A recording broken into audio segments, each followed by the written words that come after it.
मित्रांनो, आजपासून आपण चालू करतोय MRTP ऍक्ट 1966, जो की सगळ्यात इम्पॉर्टंट आपल्या टाउन प्लॅनिंगचा कोर्स किंवा पार्ट मानला जातो आणि सगळ्यात जास्त वेटेज जे आहे किंवा क्वेश्चन वेटेज जे आहे ते या टॉपिकवर बघायला मिळतं.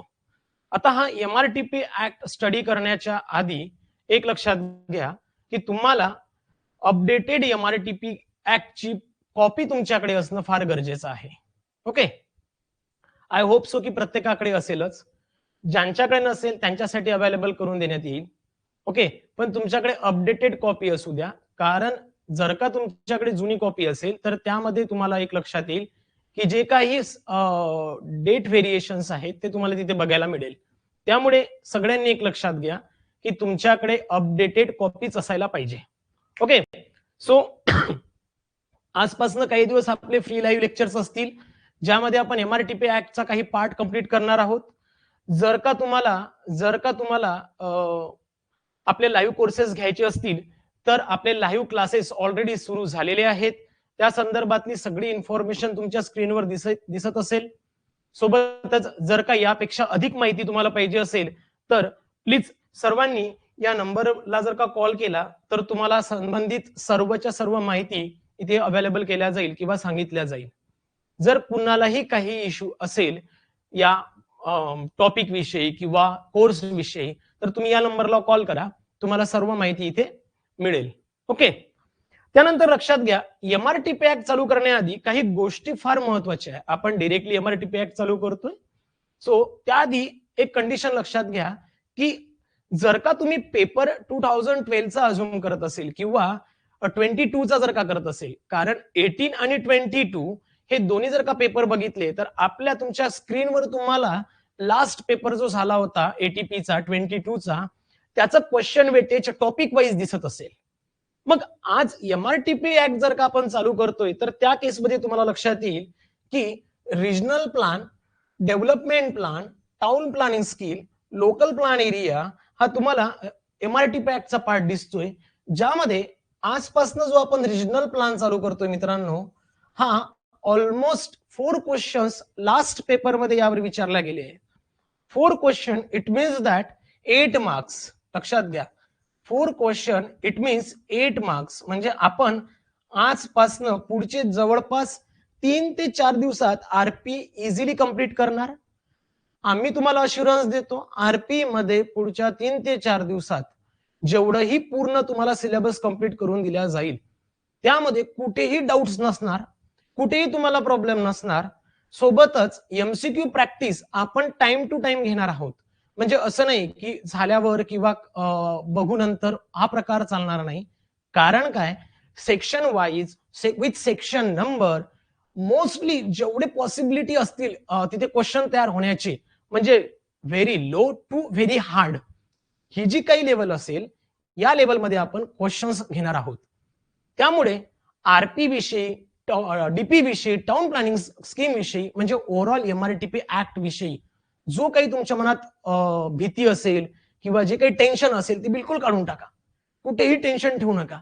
एकदम व्यवस्थित आणि साध्या सोप्या पद्धतीत तुम्हाला MRTP ऍक्ट समजेल ही माझी गॅरंटी. कारण काय की जोपर्यंत तुम्हाला MRTP ऍक्ट क्लिअर होणार नाही तोपर्यंत बाकी पुढच्या बऱ्याचशा गोष्टी आपल्याला क्लिअर होत नाही.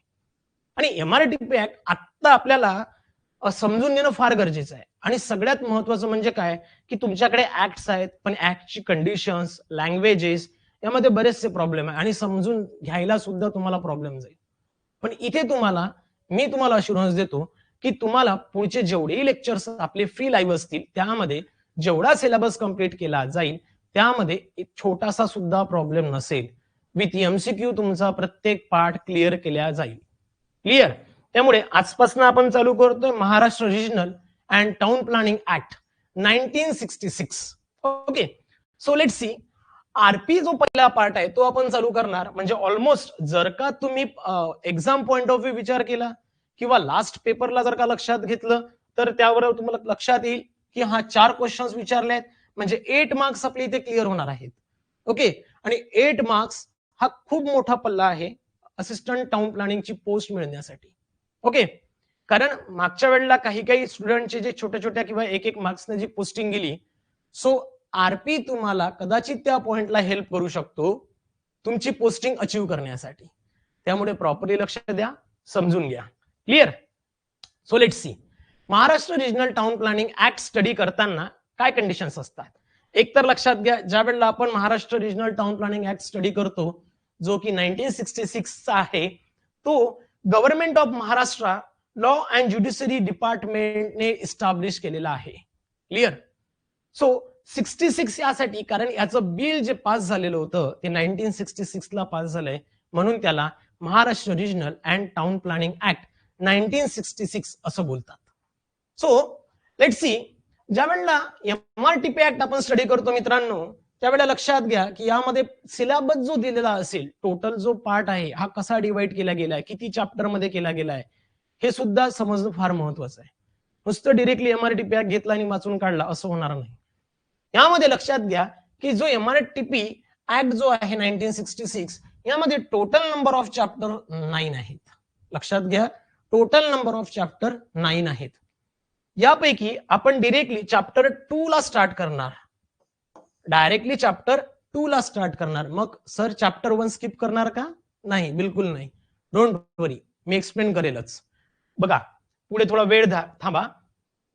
त्यानंतर याचे सब चॅप्टर जर बघितले तर पुन्हा याचा एक सब चॅप्टर आहे, जो की एक चॅप्टर सब चॅप्टर बघायला मिळतो, जो 3A म्हणून तुम्हाला एमआरटीपी ऍक्ट मध्ये बघायला मिळेल. क्लिअर? त्यानंतर टोटल नंबर ऑफ सेक्शन हे 165 आहेत. किती?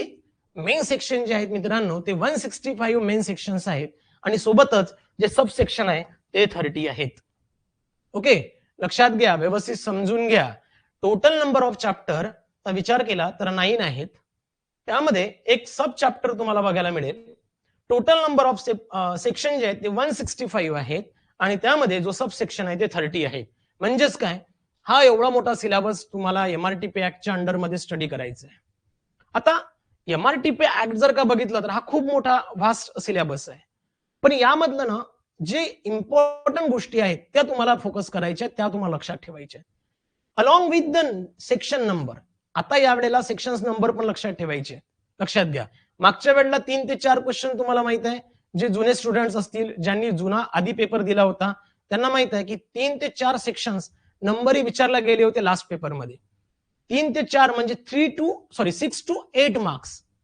आता 6 to 8 मार्क्स म्हणजे विचार करा, जर का हे क्वेश्चन्स किंवा तो सेक्शन नंबर मला आला नाही तर माझे 6 ते 8 मार्क्स तिथेच जातील, आणि हा सगळ्यात मोठा प्रॉब्लेम असू शकतो कदाचित तुमच्या पेपरसाठी. मग हे सेक्शन नंबर कसे लक्षात ठेवणार, कोणत्या कंडिशननुसार लक्षात ठेवणार, याच्या काही सिंपल ट्रिक्स आहेत ज्या मी तुम्हाला शेवटी सांगणारच आहे. ओके, म्हणजे सेक्शन नंबर लक्षात राहिला पाहिजे, सोबत या सेक्शन मध्ये मला काय माहिती दिलेली आहे ऍक्ट नुसार, हे सुद्धा तुम्हाला इझिली लक्षात राहील अशा पद्धतीच्या काही ट्रिक्स आहेत ज्या तुम्हाला फॉलो करायच्या आहेत. क्लिअर? सो लेट्स सी, ही आहे कंडिशन आपल्या एमआरटीपी ऍक्टची, किंवा हा असेल आपला पार्ट जो आपण स्टडी करणार आहोत. एवढे नंबर ऑफ चॅप्टर असतील, म्हणजेच का 9. एक सब चॅप्टर आहे, एक टोटल नंबर ऑफ सेक्शन 165 आहे, सब सेक्शन 30 आहेत, आणि आपण आजपासून चालू करतोय regional plan. Regional plan. Okay, आता काय आहे, कसं आहे, त्याआधी सिंपल एक एमसीक्यू तुम्हाला सॉल्व्ह करायला सांगतोय. बघा की in MRTP act 1966 the number of in MRTP Act 1966 the number of sections arranged in number of chapters. Fast answer. सगळ्यांकडनं अपेक्षित आहे, आत्ताच झालंय, किती नंबर ऑफ चॅप्टर, कारण ज्या वेळेला आपण एखादा सिलेबस मधनं गो थ्रू करतो त्यावेळेला त्या सिलेबसची प्रत्येक गोष्ट ना गोष्ट आपल्याला माहित असणं गरजेचं आहे. त्यावेळेला आपल्याला प्रत्येक गोष्ट ना गोष्ट तुम्हाला माहित असणं गरजेचं आहे. लॅग होतंय, सगळ्यांनाच लॅग होतंय का? प्लीज एकदा रिप्ले करा. Good, option C is correct. Total number of chapter is 9.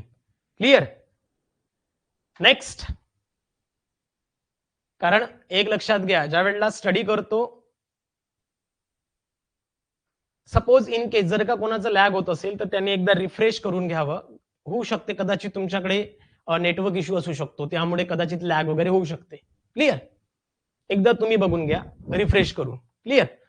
Next, in MRTP Act 1960 the number of sections are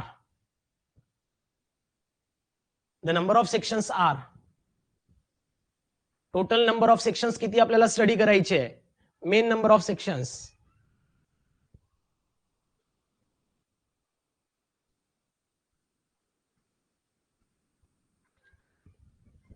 good. Okay, so 165 आपल्याला स्टडी करायचे आहेत. ओके, कारण आपण ज्या वेळेला एखाद्या सिलेबस मधनं जातो त्यावेळेला प्रत्येक गोष्ट ना गोष्ट तुमच्याकडे माहित असणं गरजेचं आहे, मग त्या छोट्या गोष्टीपासून का असे ना. ओके, म्हणून मी तुम्हाला सांगितलं की या वेळेला very easy to very hard ही प्रोसेस आपल्याला अडॉप्ट करायची आहे, ज्यामध्ये सिंपल क्वेश्चन पासून सगळ्यात हार्ड क्वेश्चन कसा सॉल्व्ह करायचा आणि कोणत्या पद्धतीने सॉल्व्ह करायचा हे आपण इथे क्लिअर करून देणार आहोत. ओके, सो बघा मित्रांनो, मी जसं सांगितलंय की टोटल 9 चॅप्टर्स आहेत.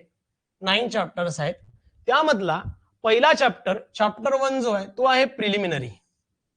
आता एक लक्षात घ्या, प्रिलिमिनरी ज्या वेळेला आपण कोणत्याही अमेंडमेंट ऍक्टला ज्या वेळेला हात लावतो, कोणत्याही ऍक्टला आपण बघतो, म्हणजे मी MRTP ऍक्ट विषयीच बोलतो असं नाही, कोणताही ऍक्ट तुम्ही घ्या, यामध्ये चॅप्टर 1 जो त्याचा असेल त्यामध्ये सरळ सरळ माहिती असते त्या चॅप्टरचं नाव काय आहे. ओके, चॅप्टर 1 मध्ये क्लिअर मेन्शन केलेलं असते की त्याचं शॉर्ट टायटल काय असते, तो कुठे एक्सटेंड केला आहे आणि त्याचं कमेन्समेंट कधी झालं, हे त्यामध्ये प्रत्येकच ऍक्टच्या चॅप्टर 1 मध्ये हे दिलेलं असते. लक्षात घ्या, त्यामधला चॅप्टर 1 चा जो सेक्शन 1 आहे, चॅप्टर 1 चा जो सेक्शन 1 आहे, ज्यामध्ये तुम्हाला त्यांनी या ऍक्टचं नाव क्लिअर करून दिलेलं आहे, जसं की MRTP, जसं Maharashtra regional and town planning act 1966.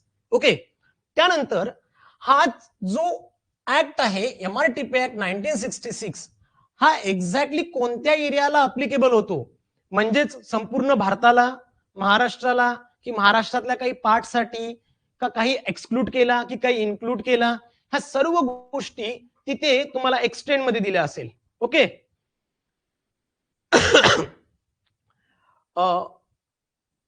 Hello, बघा तुमचे जे काही चार्ट आहेत हे मला दिसत आहेत, कदाचित तुम्हाला आपसात दिसत नसेल, पण तुमचे जे चार्ट आहेत ते मला दिसत आहेत. डोंट वरी, काही इश्यू असेल तर मला इझिली विचारा, तुमचे चार्ट्स मला दिसत आहेत, डोंट वरी अबाउट इट.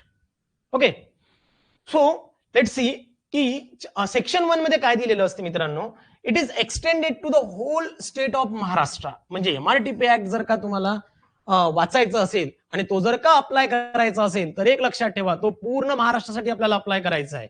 म्हणजे काही पार्ट किंवा छोटा पार्ट असं काही करायचं नाही, पूर्ण महाराष्ट्रासाठी आपण MRTP ऍक्ट लागू करणार आहोत किंवा तो अप्लाय करणार आहोत. लक्षात आलं? कारण हा परफेक्ट MRTP ऍक्ट जो तयार केलाय गेलाय हा महाराष्ट्र रिजनसाठी केला गेलाय. आधीच्या लाईव्ह लेक्चर्स मध्ये मी तुम्हाला प्रॉपर समजून सांगितलं होतं की याआधी महाराष्ट्रामध्ये जे काही बाकी प्रदेश होते, कच्छ, गुजरात, सौराष्ट्र, हे जे काही एरिया होते याच्यासाठी आधीचा एक ऍक्ट होता, पण जेव्हा तो भाग काढण्यात आला किंवा तो भाग जेव्हा काढून टाकला तेव्हापासून काय झालंय की 1966 हा ऍक्ट लागू करण्यात आला होता. क्लिअर? आणि सेक्शन 2 जो असतो हा डेफिनेशनचा पार्ट असतो. डेफिनेशन्स ज्या ऍक्ट मध्ये जे नंबर ऑफ डिफरंट वर्ड्स असतील, जे प्रॉपर मिनिंगफुल वर्ड्स असतील, त्यासाठी तुम्हाला डेफिनेशन्स तिथे यूज करायच्या असतात आणि या डेफिनेशन्स तुम्हाला सेक्शन 2 मध्ये दिलेल्या आहेत. ओके, आता डेफिनेशन्स तुम्ही लोक इझिली वाचू शकता, किंवा ज्या वेळेला आपल्या ऍक्ट मध्ये आपण स्टडी करतोय त्यावेळेला प्रत्येक वेळेला त्या डेफिनेशनचा तिथे मिनिंग काय बनेल हे मी तुम्हाला त्याच वेळेला समजून सांगेल. इझी जाईल, तेव्हा समजणं इझी जाईल. क्लिअर? म्हणजेच काय, चॅप्टर 1 मध्ये जे 2 सेक्शन आहे, सेक्शन 1 म्हणजे त्याचं शॉर्ट टायटल, एक्सटेंड आणि कमेन्समेंट कधी झालं. सेकंड सेक्शन जो आहे त्यामध्ये तुम्हाला त्यांनी क्लिअर केलं होतं की डेफिनेशन्स असतील आणि डेफिनेशन्स मध्ये कोणता भाग, कोणता डेफिनेशन, कोणत्या वर्डची काय डेफिनेशन असेल किंवा तिला त्या पर्टिक्युलर पोझिशनला काय म्हणून वापरायचं आहे हे तुम्हाला तिथे त्या डेफिनेशन्स मध्ये एक्सप्लेन केलं जातं. सिमिलरली तेच एक्सप्लेनेशन आपण MRTP ऍक्ट शिकताना बघू की त्या टाइमला त्या डेफिनेशनचा तिथे मिनिंग काय बनतो, कारण प्रत्येक वेळेला त्या गोष्टीचा अर्थ हा बदलत असतो. त्यामुळे त्याचा मिनिंग तिथे काय बनेल हा तुम्हाला वेळोवेळी सांगण्यात येतील. त्यामुळे तुमच्याकडे जर का कॉपी असेल तर प्लीज तुम्ही स्वतः एकदा MRTP ऍक्टच्या डेफिनेशन्स मधनं गो थ्रू करा. सिंपल डेफिनेशन्स असतील, अम्युनिटीज कशाला म्हणतात, लोकल ऑथॉरिटीज कशाला म्हणतात, ओके, अशा सिंपल डेफिनेशन्स आहेत. क्लिअर आहे? सगळ्यांना क्लिअर आहे? जर का हे क्लिअर असेल तर मग आपण आपला मेन जो फोकस आहे आपला चॅप्टर नंबर 2 म्हणजेच रिजनल प्लान वर घेऊया. ओके,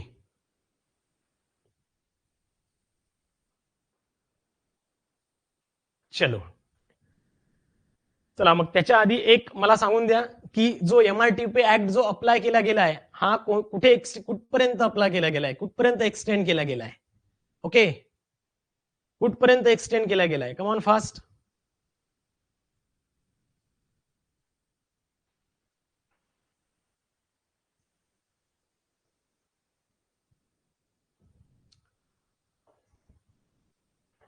प्रॉपरली बघून आन्सर द्या, बघून आन्सर द्या. कारण बघा, ज्यांना कोणाला वाटत असेल की हा खूप सिंपल आहे किंवा काय विचारू शकत नाही, बघा पेपरमध्ये काय येईल आपल्याला याची गॅरंटी नाही.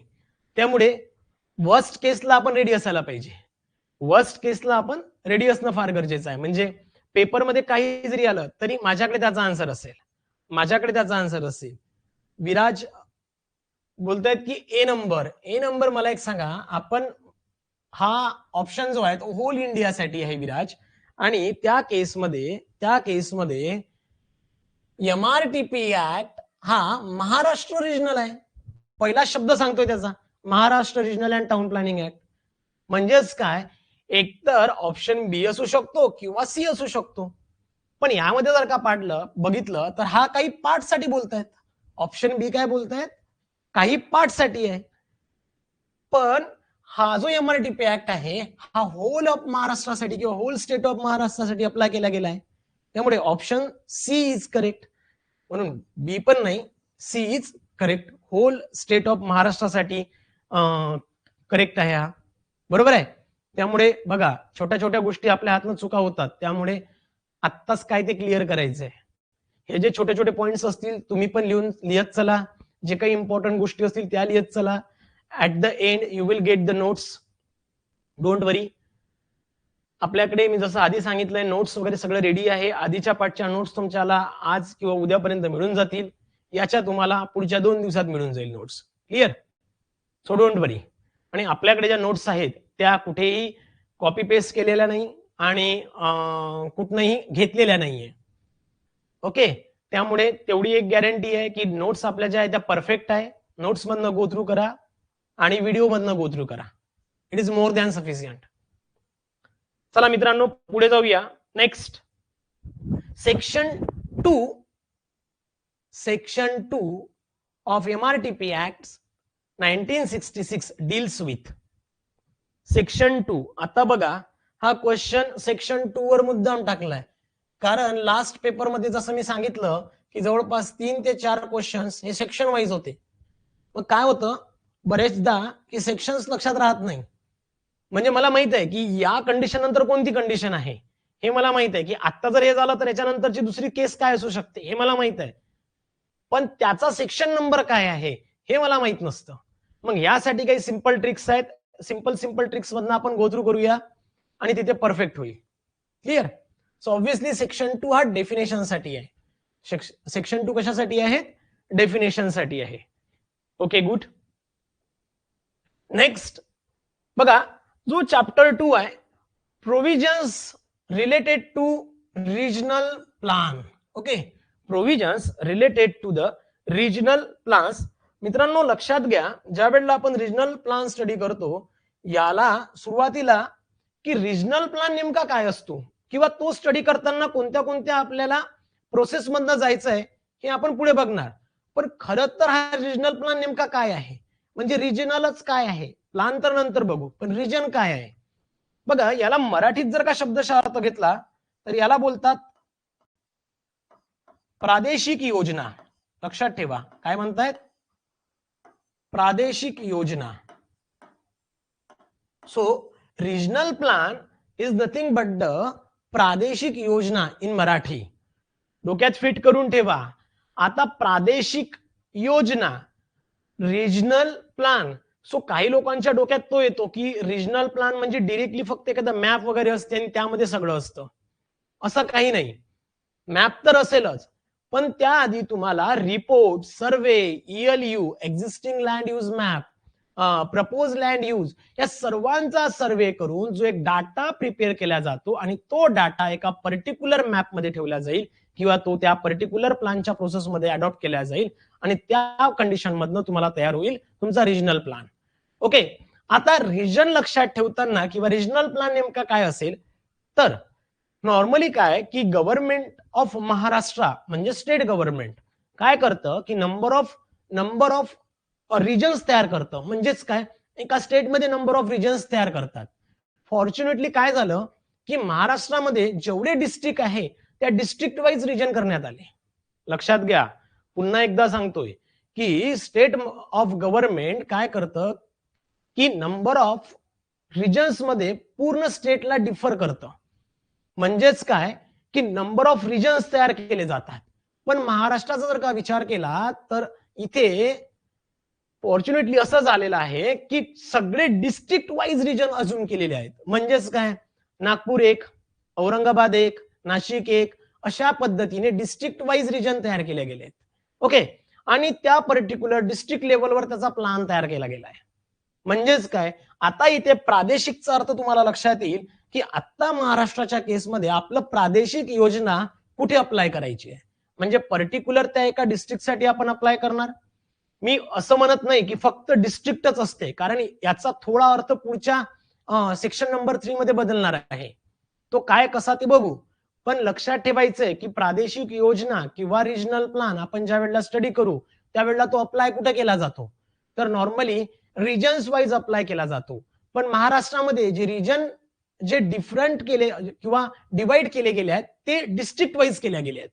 जे रिजन डिवाइड केले गेले आहेत ते डिस्ट्रिक्ट वाईज केले गेले आहेत. आणि त्यामुळे काय, आपण ज्या वेळेला रिजनल प्लान स्टडी करू त्यावेळेला ते डिस्ट्रिक्ट वाईज स्टडी करायचे आहेत. क्लिअर. पण याचा अर्थ असं नाही की प्रत्येकच डिस्ट्रिक्टला एक रिजनल प्लान असेल. ओके, याचा पण म्हणून मी म्हटलंय की याचा अर्थ थोडा पुढच्या सेक्शन मध्ये तुम्हाला चेंज होईल किंवा बघायला मिळेल. ह्यामधला बघा सेक्शन नंबर 3 काय सांगतो. सेक्शन नंबर 3 काय सांगतो, establishment of region and alteration of its limit. Establishment of region and alteration of its limit. Clear.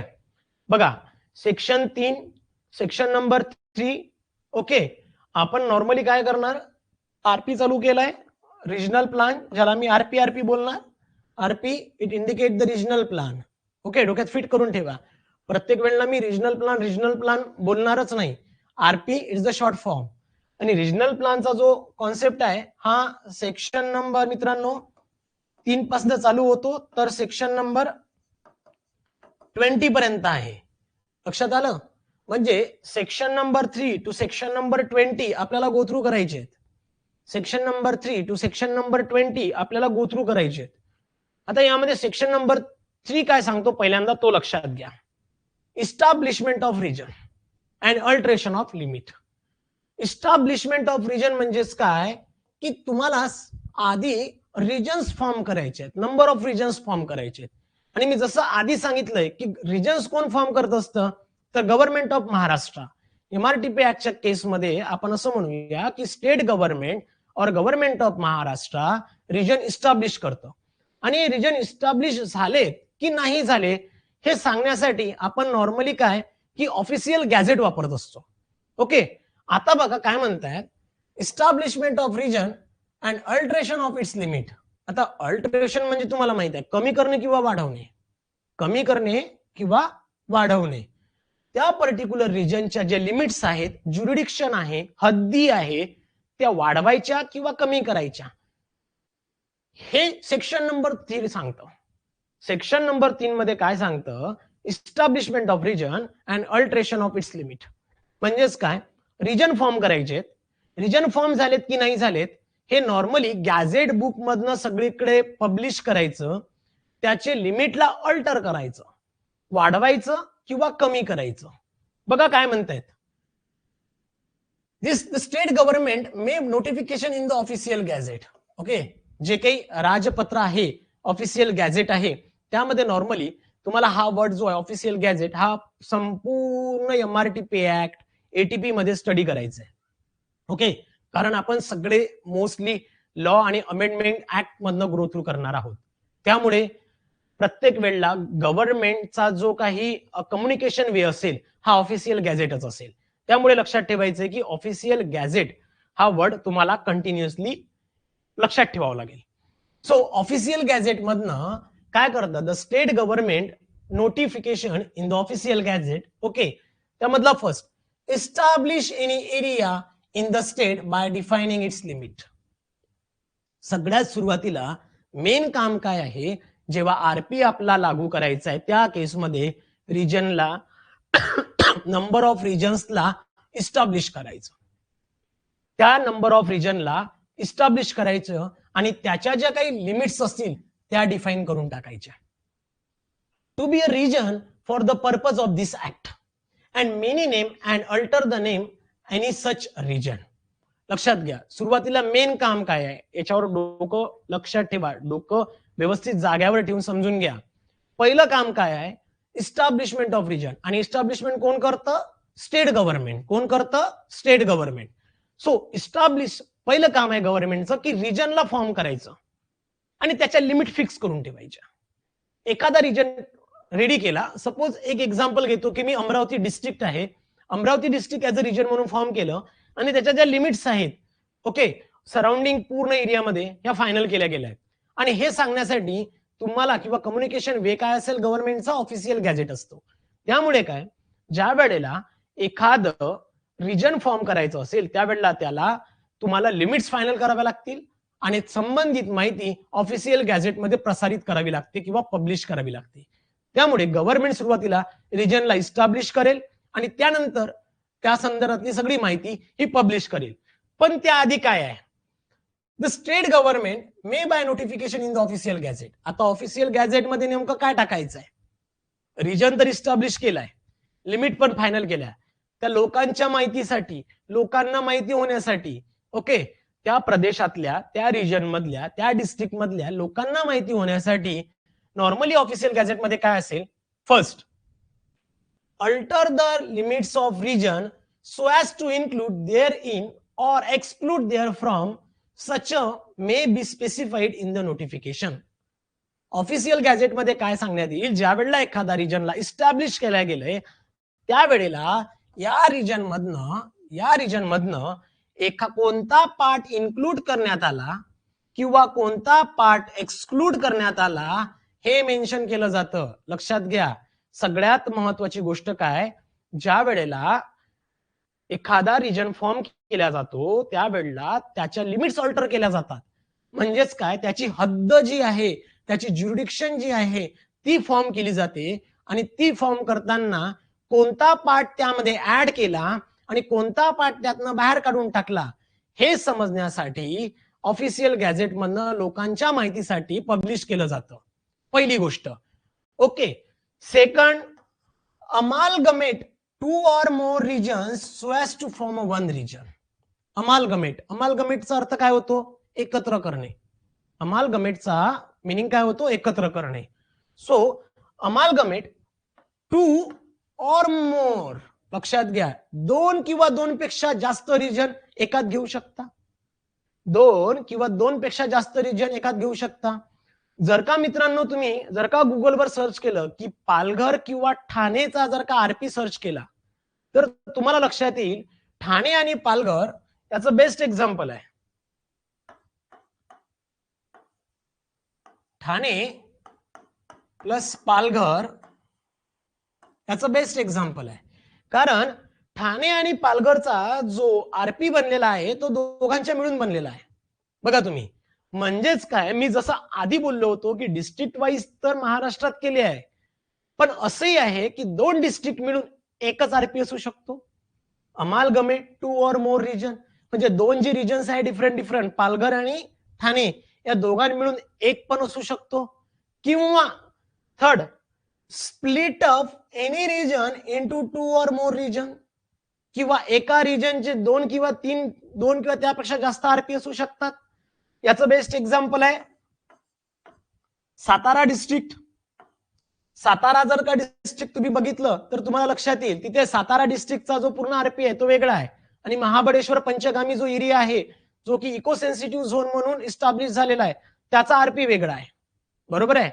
आता हे वेगवेगळे का बरं असतात, का बरं नाही, हे मी सांगेलच तुम्हाला. पण लक्षात काय ठेवायचंय की ज्या वेळेला रिजन इस्टॅब्लिश केलं जातं त्यावेळेला गव्हर्नमेंट ऑफ महाराष्ट्र फक्त रिजन वाईज म्हणजे प्रत्येक रिजनला एकच देईल याची गॅरंटी नाही. 2 रिजन मिळून एक आरपी बनू शकतो, किंवा 2, 3, 4 मोर दॅन 2 एक आरपी बनू शकतो. बरोबर आहे. किंवा एका रिजनचे 2 पेक्षा जास्त सुद्धा आरपी बनू शकतात. क्लिअर? क्लिअर आहे. म्हणजे एखादा रिजन इस्टॅब्लिश केल्यानंतर लोकांच्या माहितीसाठी ऑफिशियल गॅझेटमध्ये नॉर्मली काय केलं जातं, पहिल्यांदा तर कोणत्या त्याच्या लिमिट आहे अल्टर केल्या, म्हणजे तुमची ज्युरिडिक्शन कुठपर्यंत चालली ही माहिती देतात. Second thing is that the कोणता पार्ट त्यामधनं काढलेला आणि कोणता पार्ट त्यामध्ये टाकला हे सांगतात. सोबतच आरपी ज्या वेळेला तयार केला जाऊ शकतो त्यावेळेला त्याच्या कंडिशन्स काय की 2 किंवा 2 पेक्षा जास्त रिजनचा एकच आरपी बनू शकतो, किंवा एकच रिजन 2 किंवा त्या जास्त आरपी मध्ये डिवाइड केला जाऊ शकतो. इतकं क्लिअर आहे का? प्लीज, एवढं क्लिअर आहे का? हो की नाही? प्रॉपर सांगा, हो की नाही?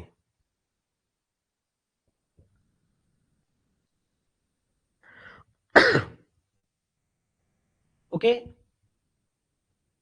सगळेच जण सांगा. कुणाला काही प्रॉब्लेम आहे इथपर्यंत? असेल तर बिंदास क्वेश्चन विचारा की सर हे नाही समजलं, किंवा एखादी गोष्ट नसेल समजली तर प्लीज ती तिथेच क्लिअर करून घ्या.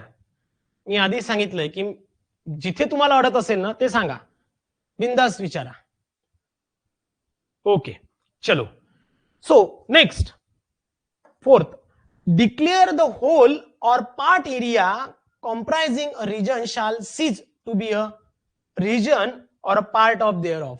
आणि त्यामधला जो पार्ट त्यामध्ये ऍड झाला त्याच्या लिमिट अल्टर केल्या गेलाय, जो पार्ट नंबर ऑफ रिजन मध्ये वाटला गेलाय किंवा नंबर ऑफ रिजन मध्ये एकच आरपी बनवण्यात असेल तो संबंधित सगळा डाटा काय करा, तो डिक्लेअर करा. डिक्लेअर दॅट होल, संपूर्ण किंवा त्यातला काही पार्ट जो काही रिजनल मध्ये येत असेल किंवा त्या पद्धतीत तो तयार केला गेला असेल तो लोकांच्या माहितीसाठी ऑफिशियल गॅझेट थ्रू प्रसारित केलं जातं.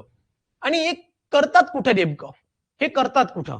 ऑफिशियल गॅझेट मी मगांपासून म्हणतोय हे ज्या रिजनसाठी काम चालू केले आहे तिथल्या कलेक्टर, तहसील, मामलेदार यांच्या ऑफिसमध्ये जे गॅझेट असतं तिथे प्रसारित करतं आणि तिथून नंतर मग लोकांच्या माहितीसाठी पुढे पब्लिश केला जातं. ओके, सो अशा पद्धतीने आपण सेक्शन नंबर 3 मध्ये रिजनला इस्टॅब्लिश करतो, त्याच्यानंतरच्या ज्या लिमिट आहे अल्टर करतो. म्हणजे सेक्शन नंबर 3 काय सांगतो, रिजनला इस्टॅब्लिश करा. इस्टॅब्लिश कोण करेल? इस्टॅब्लिश कोण करेल तर स्टेट गव्हर्नमेंट करेल. लक्षात ठेवा, कोण करेल? State government. अजूनपर्यंत कोणतंच इथं फॉर्मेशन झालं नाही.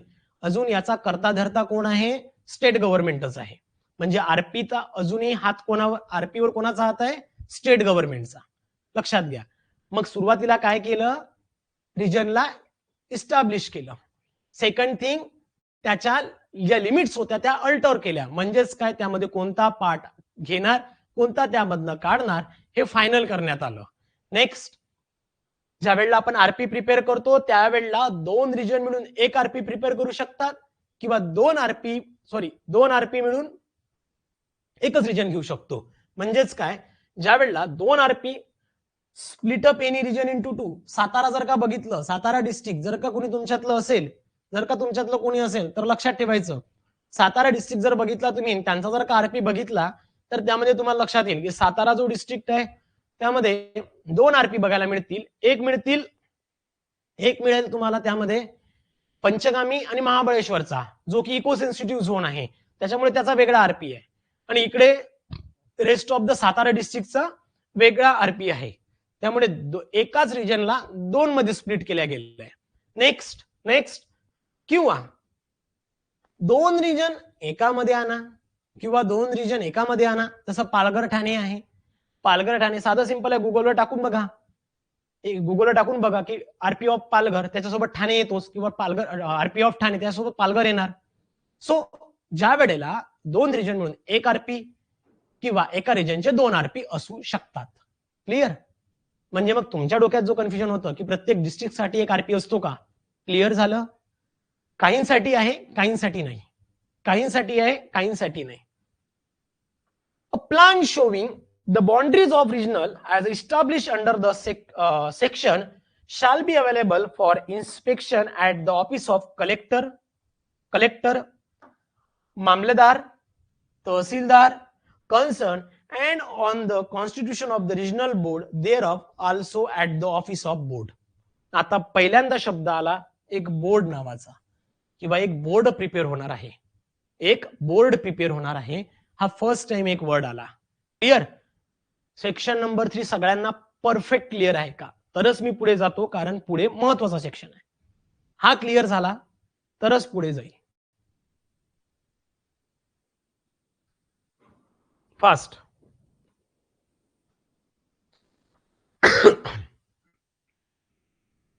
गुड.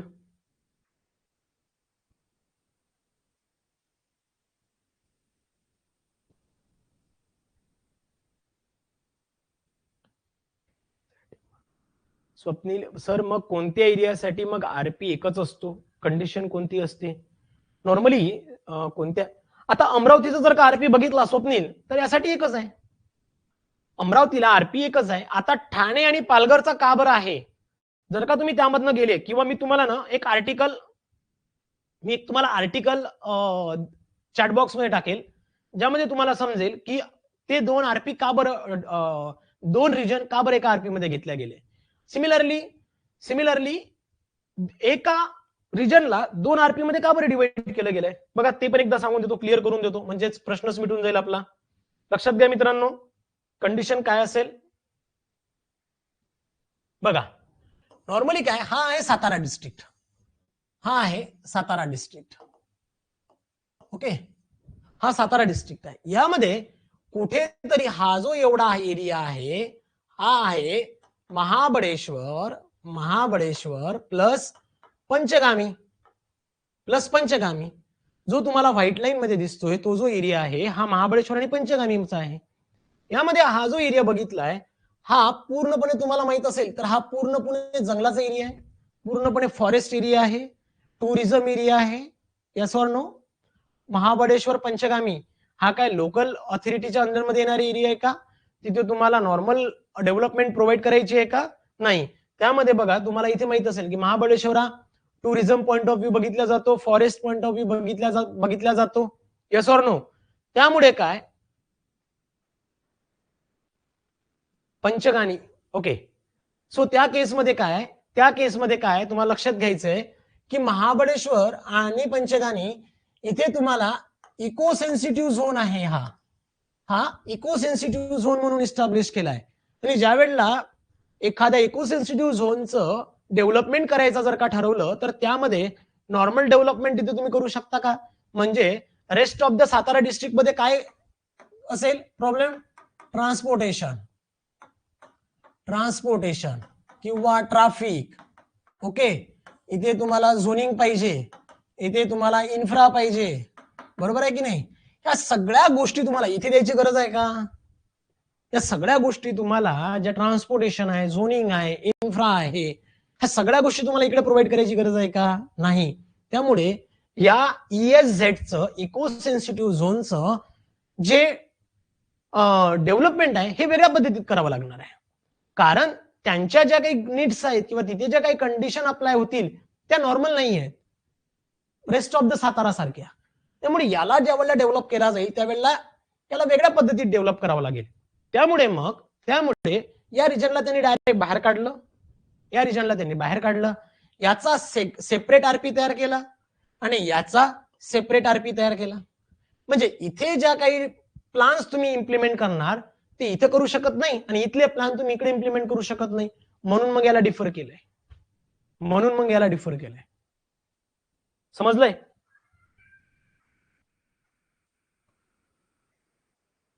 लक्षात घ्या, पुन्हा एकदा सांगतोय. सेक्शन 3 काय सांगतो? Establishment of region and alteration of its limit. Region जो आहे तो इस्टॅब्लिश करा आणि त्याच्या ज्या लिमिट्स असतात त्या अल्टर करा. सिंपल. आता काय झालं, गव्हर्नमेंट ऑफ महाराष्ट्राने काय केलं, एक रिजन फिक्स केलं. मानून चालतो अमरावती, एक्झाम्पल म्हणून सांगतोय अमरावतीला फिक्स केलं. आता अमरावतीतल्या जी काही लोक आहे किंवा तिथले जे ऑफिसेस आहेत त्यांना तर माहिती पडायला पाहिजे की अमरावतीची ज्युरिडिक्शन कुठपर्यंत चालली, किंवा अमरावती जो रिजन आहे, मी डिस्ट्रिक्ट म्हणत नाही, जो रिजन आहे त्याची ज्युरिडिक्शन कुठपर्यंत चालली. मग हे ऑफिशियल गॅझेट थ्रू पब्लिश केलं जातं. मग त्या ऑफिशियल गॅझेटमध्ये काय काय पब्लिश केलं जाईल? पहिलं तर त्याची लिमिट कुठपर्यंत अल्टर केली, अमरावतीची जी लिमिट आहे ती कुठपर्यंत अल्टर केली, ही त्यातला कोणता पार्ट काढून टाकला जो तुमच्या डेव्हलपमेंटच्या अंडरमध्ये येणार नाही, तो कोणता पार्ट काढून टाकला किंवा कोणता पार्ट नवीन ऍड केला हे त्यामध्ये दाखवल्या जाईल.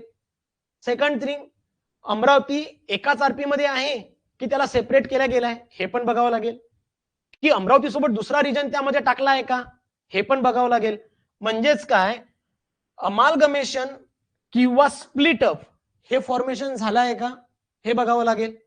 त्यानंतर next, declare the whole or part, जो काही त्यांनी अल्ट्रेशन केलं असेल, जे काही त्यांनी एस्टॅब्लिशमेंट केलं असेल त्याचं डिक्लेरेशन व्हायला पाहिजे पूर्ण किंवा त्याच्या पार्ट वाईज.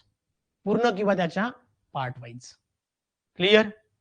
आणि मग ही माहिती नॉर्मली काय केलं जातं की ऑफिशियल गॅझेट थ्रू लोकांच्या माहितीसाठी, बाकी जे काही लोक आहेत त्या एरियामधले, त्या रिजन मधले, त्यांच्या माहितीसाठी कलेक्टर ऑफिस, मामलेदार ऑफिस किंवा तहसीलदार ऑफिस या ठिकाणी ठेवलं जातं आणि तिथून ती माहिती पब्लिश केली जाते. ओके, चला आता रिजन सेक्शन 3 ओके आहे.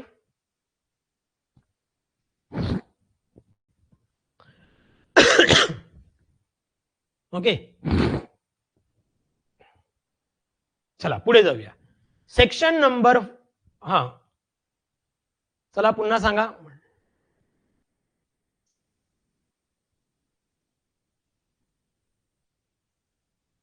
सांगा फास्ट.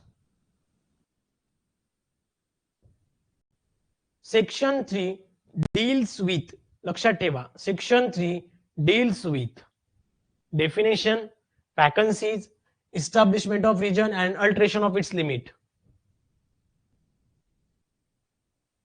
ओके, बरोबर. सेक्शन 3 कसा आहे, establishment of region and alteration of its limit. Clear? त्यानंतर next, the first step in the preparation of regional planning. सगळ्यात पहिल्यांदा रिजनल प्लॅन जर घ्यायचा असेल तर पहिली स्टेप काय करायची मला, सगळ्यात पहिली स्टेप काय होती? सगळ्यात पहिली स्टेप काय? Constitution of regional planning board, बोर्डला तयार करायचं.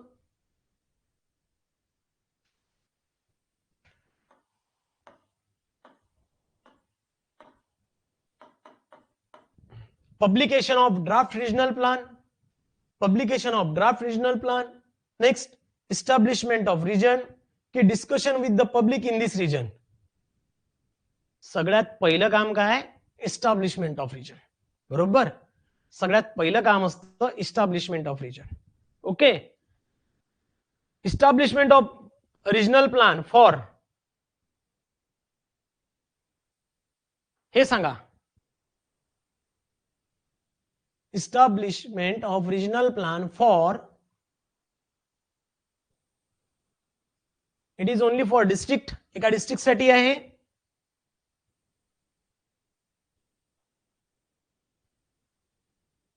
split up any region into 2 or more regions or amalgamate 2 or more regions so as to form a one region. Obviously answer काय याचं? C and B and C पाहिजे होतं, sorry. Okay, B and C पाहिजे, ते चुकून C and D झाले, ते B and C पाहिजे. Okay, good good. नेक्स्ट, आता बघा, नॉर्मली आता तर आपलं तुम्हाला एक माहित आहे, इस्टॅब्लिशमेंट झालं, रिजनचं फॉर्मेशन झालं, ओके, त्याच्या लिमिट अल्टर झाल्या, म्हणजे रिजन फॉर्म झाला. आपल्याला या रिजनसाठी, एवढ्या मोठ्या रिजनसाठी आपल्याला काय करायचं आहे, आरपी तयार करायचं आहे. या रिजनसाठी आपल्याला आरपी तयार करायचं आहे. मग आरपी तयार करणार कोण? गव्हर्नमेंट करणार, तुम्ही, मी नाही. काय होतं, आरपी तयार करायला एक प्रॉपर प्रोसेस लागणार आहे, आणि ती प्रोसेस म्हणजे कोणती? Constitution of regional planning board. लक्षात घ्या, constitution of regional planning board. आपल्याला काय, रिजनल प्लॅनिंग बोर्ड तयार करावं लागेल, ज्यामध्ये आरपी प्रिपेअर केला जाईल, आरपी फॉर्म केला जाईल. म्हणजे लक्षात ठेवा, रिजनल प्लॅनिंग बोर्ड काय करतं, आरपी प्रिपेअर करतो, आरपी फॉर्म करतो. ओके, याला शॉर्टकट मध्ये आपण यानंतर आरपीबी बोलणार. लक्षात ठेवायचं, काय बोलणार? आरपीबी, रिजनल प्लॅनिंग बोर्ड. शब्द लक्षात ठेवा किंवा त्याचे शॉर्ट फॉर्म तुम्ही लिहून घ्या, कारण यानंतर आपण आरपीबी असं बोलणार आहोत. क्लिअर? आता रिजनल प्लॅनिंग बोर्ड तयार करताना सगळ्यात महत्वाची गोष्ट काय?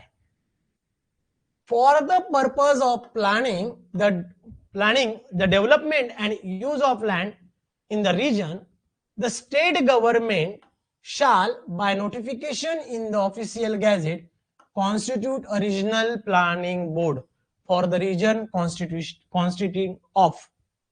नॉर्मली काय करतं की आरपीबी कोण फॉर्म करतं? तर government of Maharashtra, state government. Okay, आता स्टेट गव्हर्नमेंट काय करतं नॉर्मली की आरपीबी फॉर्म करतं. आता ही आरपीबी फॉर्म जर का होत असेल तर त्यामध्ये कोणते कोणते मेंबर असायला पाहिजे, कोण त्याचा चेअरमन असेल, व्हाईस चेअरमन कोण असेल, सेक्रेटरी कोण असेल, किती मेंबर असायला पाहिजे, कोणाला घ्यायचं कोणाला नाही, हे ठरवण्याचं काम मग गव्हर्नमेंट ऑफ महाराष्ट्राने घेतलेलं आहे, किंवा त्यांनी ते परफेक्ट करून दिलेलं आहे. त्यामध्ये लक्षात घ्या, first, chairman appointed by the state government, the director of town planning और the person nominated by him. म्हणजेच काय, जो चेअरपर्सन असतो, चेअरमॅन असतो त्या पर्टिक्युलर बोर्डचा, तो कोण असणार आहे? Director of town planning, director of town planning. किंवा त्याने जर का एखाद्या पर्सनला नॉमिनेट केलं असेल तर तो असू शकतो. ओके, चेअरपर्सन कोण असेल, चेअरमन कोण असेल त्या बॉडीचा किंवा त्या बोर्डचा? डायरेक्टर ऑफ टाउन प्लॅनिंग, म्हणजेच डीटीपी. कोण असणार? डीटीपी. आपण काय स्टडी करतोय? रिजनल प्लॅन कोण तयार करणार? रिजनल प्लॅन कोण तयार करणार? तर कोण तयार करणार? आरपीबी, रिजनल प्लॅनिंग बोर्ड तयार करणार. मग रिजनल प्लॅनिंग बोर्ड मध्ये कोणते कोणते मेंबर असतात? तर पहिला कोण आहे? डीटीपी, जो की चेअरमन असतो. त्याला कोणी अपॉइंट केलंय? गव्हर्नमेंट ऑफ महाराष्ट्राने किंवा स्टेट गव्हर्नमेंटने. त्यानंतर जर का चेअरमन किंवा डीटीपी जर का डायरेक्टर ऑफ टाउन प्लॅनिंग जर का स्वतः व्हायला तयार नसेल तर त्यांनी जर का एखाद्या व्यक्तीला नॉमिनेट केलं तर त्याला चेअरमन करता येतं. Clear? Second thing, such a number of person not exceeding 4, such a number of person not exceeding 4 appointed by the state government as the member of local authorities functioning in the whole or part of the region. तिथले, त्या area मधले किंवा जिथे आरपीबी form झाली त्या area मधले किंवा पूर्ण रिजन पैकी, पार्ट और होल, संपूर्ण रिजन मधले किंवा त्या पर्टिक्युलर एरिया मधले 4 पेक्षा जास्त व्यक्ती नसणारे तिथल्या लोकल ऑथॉरिटीचे मेंबर्स असतील. तिथली जी कोणती लोकल ऑथॉरिटी असेल तिथले 4 मेंबर अपॉइंट केले जातात. म्हणजे पहिलं कोण आलं होतं? गव्हर्नमेंट ऑफ महाराष्ट्राने कोणाला अपॉइंट केलं? डायरेक्टरला. लक्षात घ्या, कोणाला अपॉइंट केलं? डायरेक्टरला. त्यानंतर कोण आहे? Such a number of person not exceeding 4, म्हणजे 4 पेक्षा जास्त नाही. म्हणजे 1 पण चालेल, 2 पण चालेल, 3 पण चालेल आणि 4 पण चालेल. 4 पेक्षा जास्त चालणार नाही. 4 पेक्षा जास्त पर्सन नसतील असं अपॉइंट केलं जातं स्टेट गव्हर्नमेंट, तिथली जी लोकल ऑथॉरिटी आहे तिथल्या एरियामधल्या किंवा संपूर्ण रिजन पैकी 4 पेक्षा जास्त मेंबर नसेल असे 4 लोक तिथे घेतले जातील. क्लिअर? बघा, पहिला पॉइंट, दुसरा पॉइंट. पहिल्या याच्यात डायरेक्टर ऑफ टाउन प्लॅनर आला, ज्याला चेअरमन केल्या गेलंय. त्यानंतर 4 व्यक्ती पुन्हा आपण घेतले. बरोबर? क्लिअर आहे का? प्लीज क्लिअर आहे का?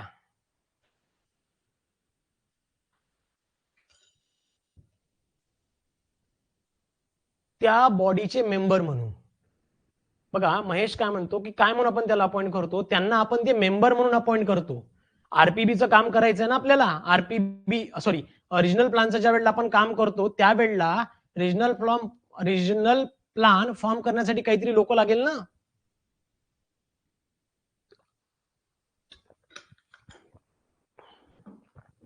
मग ते रिजन कोणी फॉर्म करायला पाहिजे, मग ते रिजन कोण फॉर्म करतं, तर त्यासाठी 4 लोक घेतले जातात.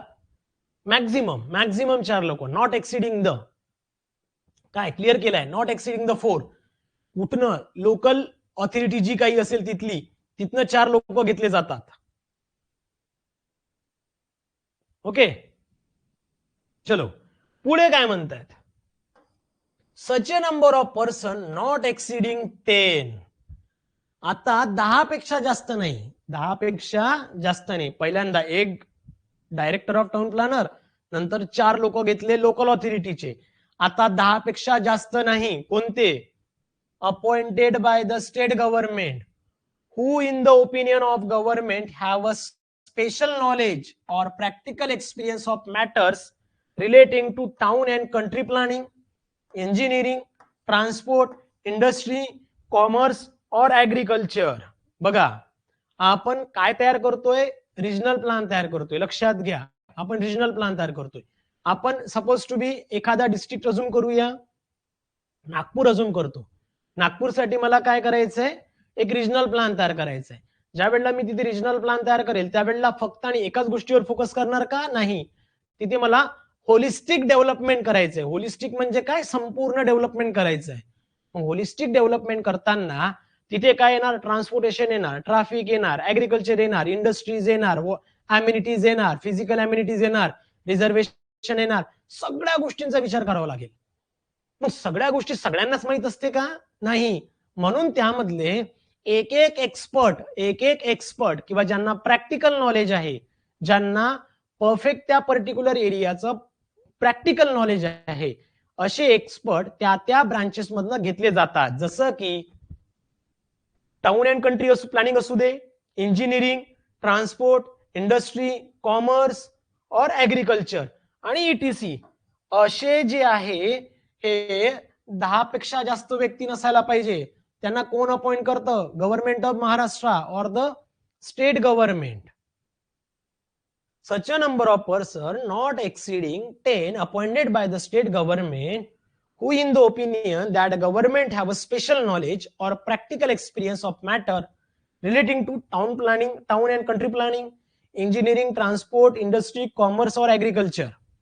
यामधले परफेक्ट नॉलेज असणारे लोक तिथे घेतले जातात. ओके, त्यानंतर next, a town planning officer appointed by the state government. एक टाउन प्लॅनिंग ऑफिसर अपॉइंट केला जातो गव्हर्नमेंट ऑफ महाराष्ट्राकडनं. पुन्हा मी सांगतोय, एक डीटीपी जो चेअरमन झालाय, त्यानंतर 4 लोक, 4 पेक्षा जास्त नको जे 4 पेक्षा जास्त नको जे की तिथल्या लोकल ऑथॉरिटी असतील त्या रिजन मधले किंवा संपूर्ण रिजन मधले. त्यानंतर नेक्स्ट 10 लोक किंवा 10 पेक्षा जास्त नसायला पाहिजे की ज्यांना परफेक्ट नॉलेज आहे, त्यामधले 10 लोक. आणि नेक्स्ट एक टाउन प्लॅनिंग ऑफिसर. या सगळ्यांना कोण अपॉइंट करतं? State government. Next, such a number of person not exceeding 4. पुन्हा 4 मेंबर घ्यायचे आहेत.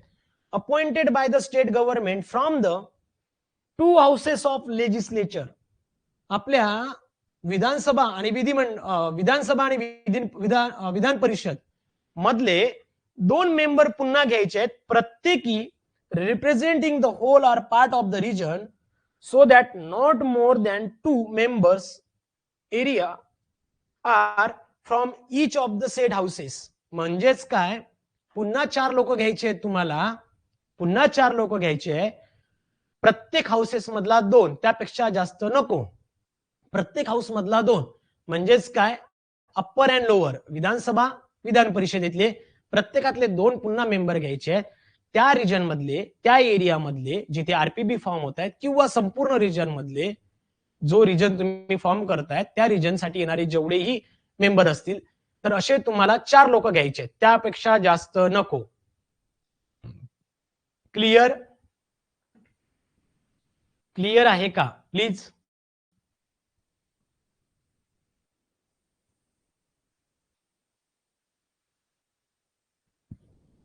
आरपीबी क्लिअर आहे का?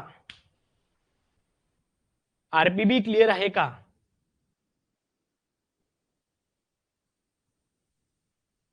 बघा, पुन्हा मी हवं तर एकदा रिपीट करतो. पहिल्यांदा आपण एक घेतलाय जो की डीटीपी आपणही घेतलाय, स्टेट गव्हर्नमेंटने अपॉइंट केलंय. ओके, स्टेट गव्हर्नमेंटने अपॉइंट केलं. कोण होता? डीटीपी, ज्याला चेअरमन केलं. त्यांना व्हायचं नसेल तर मग त्यांनी नॉमिनेट करून दिलेला अजून एखादा व्यक्ती तो चेअरमन होईल. सेकंड केस मध्ये 4 लोकांपेक्षा जास्त नाही, आपण असे घेतले की जे तिथल्या लोकल ऑथॉरिटीचे असतील 4 जण, बरोबर. त्यानंतर 10 लोक असे घेतले जे एक्सपर्टीज असतील, ज्यांना प्रॉपर नॉलेज आहे त्या पर्टिक्युलर फील्ड मधलं, जसं की ऍग्रिकल्चर आहे, इंजिनिअरिंग आहे, ट्रान्सपोर्टेशन आहे, टाउन अँड कंट्री प्लॅनिंग आहे, अशा मधले आपण पुन्हा 4 घेतले. त्यानंतर स्टेट गव्हर्नमेंटने काय केलं, पुन्हा एक टाउन प्लॅनिंग ऑफिसर तिथे अपॉइंट केला, बरोबर.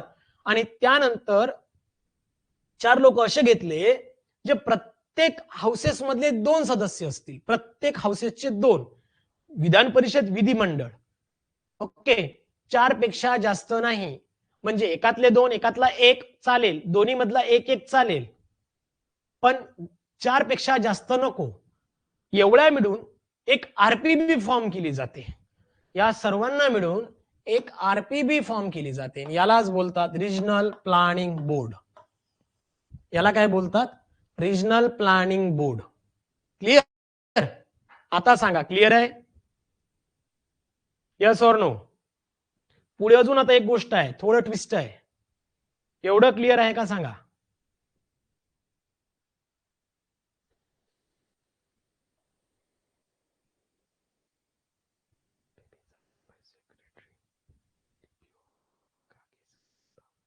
बोलू केतन, याच्यावर बोलूया 2 मिनिट फक्त. काय केतनचं म्हणणं आहे की regional planning बोर्डचा member secretary, town planning officer आहे, की सगळेच पॉवर डीटीपी कडे असतात? 2 मिनिट थांबा, आपण त्यावर पण बोलूया. एवढा पॉइंट क्लिअर झाला. आता इन केस आता जर का अहमदनगर सारखा जर का एरिया असेल, अहमदनगर सारखा जर का एरिया असेल, तिथे तुम्हाला माहित आहे की कॅन्टोन्मेंट झोन आहे. कॅन्टोन्मेंट झोन आहे, आणि म्हणजेच काय, मिलिटरी आणि डिफेन्स एरिया आहे. मिलिटरी किंवा डिफेन्स एरिया आहे. मग असा जर का डिफेन्स आणि मिलिटरी एरिया असेल, तो गव्हर्नमेंट ऑफ इंडिया, मी काय बोलतोय, गव्हर्नमेंट ऑफ इंडिया, बघा लक्षात घ्या मी काय सांगतोय. मिलिटरी और डिफेन्सचा जर का एरिया असेल, त्याला आपण कॅन्टोन्मेंट झोन बोलूया. तसा जर का एरिया त्या पर्टिक्युलर रिजन मध्ये येत असेल, तर तो एरिया गव्हर्नमेंट ऑफ इंडियाच्या ज्युरिडिक्शन मध्ये येत असतो, तो स्टेट गव्हर्नमेंटच्या अंडर मध्ये येत नाही. आणि जर का मग असा एरिया त्या पर्टिक्युलर रिजन मध्ये येत असेल, तर मग त्यासाठी if any region includes any area which in the opinion of state government important for the military or a defense point of view, the member appointed for their special knowledge or practical experience shall include a person suggested by government of India in behalf. जर का मग एखाद्या एरियामध्ये जर का cantonment zone येत असेल तर त्यामध्ये गव्हर्नमेंट ऑफ इंडिया काय करतं, एखादा एक्सपर्टीज किंवा एक्सपिरियन्स मेंबर तिथे अपॉइंट करतं. ओके, लक्षात घ्या, जर का अशी कंडिशन असेल, जर का cantonment zone, military, defence area असेल आणि गव्हर्नमेंट ऑफ महाराष्ट्राला वाटत असेल की defence point of view, military point of view हा एरिया इम्पॉर्टंट आहे, तर मग अशा कंडिशनमध्ये government of India, central government एक व्यक्ती पुन्हा नॉमिनेट करू शकतो ज्याला परफेक्ट नॉलेज, परफेक्ट एक्सपिरियन्स आहे तिथल्या पर्टिक्युलर डेव्हलपमेंटसाठी. ओके, म्हणजे बघा, एक डीटीपी किंवा त्याने नॉमिनेट केलेला व्यक्ती तो चेअरमन झाला. नंतर आलेत 4 लोक जे की लोकल ऑथॉरिटीज मधले असतील. त्यानंतर आले 10 लोक जे की एक्सपर्टीज असतील त्यांच्या पर्टिक्युलर फील्डमध्ये. त्यानंतर आलेत एक व्यक्ती जो की टाउन प्लॅनिंग ऑफिसर आहे. त्यानंतर 4 मॅक्झिमम 4 लोक जे की लेजिस्लेचर हाऊसेस मधले असतील. त्यानंतर जर गरज पडत असेल तर पुन्हा एक व्यक्ती वाढेल, तो म्हणजे कॅन्टोन्मेंट झोन जर का त्या एरियात येत असेल किंवा गव्हर्नमेंट ऑफ महाराष्ट्राला वाटत असेल की हा area government as a military किंवा डिफेन्ससाठी इम्पॉर्टंट आहे, तर तशा केसमध्ये मग तिथे गव्हर्नमेंट ऑफ इंडिया त्याला अपॉइंट करतात.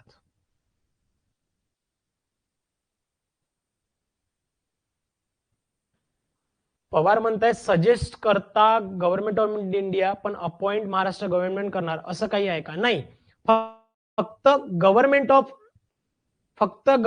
ऑफ इंडिया अपॉइंट करणार, महाराष्ट्र गव्हर्नमेंट फक्त इम्पॉर्टन्स सांगेल गरज आहे की नाही, दॅट्स इट. आणि प्रत्येकच मिलिटरी किंवा डिफेन्स एरिया हा ऍज अ कॅन्टोन्मेंट झोन म्हणून नाही म्हणणार मी. ओके, काही काही ठिकाणी खूप छोटे आहे, तो गव्हर्नमेंट ऑफ महाराष्ट्राच्या अंडरमध्ये पण येतो, त्यामुळे तिथे पण काही गरज नसते. ओके, त्यामध्ये next, suppose the state government may appoint a vice chairman from among the others member. म्हणजे जेवढे मेंबर आतापर्यंत आपण बघितले त्यामध्ये जेवढे मेंबर बघितले त्यामधला एक कोणता तरी मेंबर टाउन प्लॅनिंग ऑफिसर सोडून त्यापैकी एका कोणत्यातरी मेंबरला व्हाईस चेअरमन पद दिलं जातं. त्यानंतर जो टाउन प्लॅनिंग ऑफिसर असतो त्याला सेक्रेटरी म्हणून तिथे अपॉइंट केलं जातं. म्हणजे बोर्ड मधला जो सेक्रेटरी असेल, आरपीबीचा जो सेक्रेटरी आहे तो कोण असतो? Town planning officer. डोक्यात फिट करून ठेवा, टाउन प्लॅनिंग ऑफिसर हा कोण असतो? सेक्रेटरी असतो. ओके, अँड द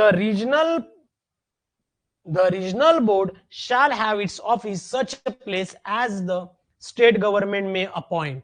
आणि हे जे आरपीबीचं ऑफिस आहे हे गव्हर्नमेंट किंवा स्टेट गव्हर्नमेंट जे आहे हे सांगतं तिथे असते.